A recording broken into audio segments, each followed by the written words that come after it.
Dreaming of a new home in more than just one city? Today, I'm going to show you how to set up multiple cities on Redfin, so you can effortlessly track properties and market trends in all your desired locations. First, open your Redfin account either on your computer or mobile device if you don't have one yet. Signing up is quick and free.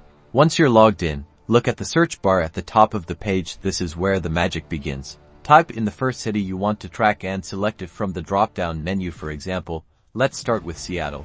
Now that you're viewing Seattle properties, look for the Save Search button, usually located near the top of the page, often next to filter options. Click on Save Search. You might be prompted to name your search, or choose notification preferences. Customize these settings to your liking. Here's the key to adding multiple cities. After saving your Seattle search, return to the search bar. Now, type in your second city, let's say Austin. Repeat the process. Save this Austin search just like you did with Seattle. Redfin allows you to save as many city searches as you need to view all your saved searches. Navigate to the My Redfin section.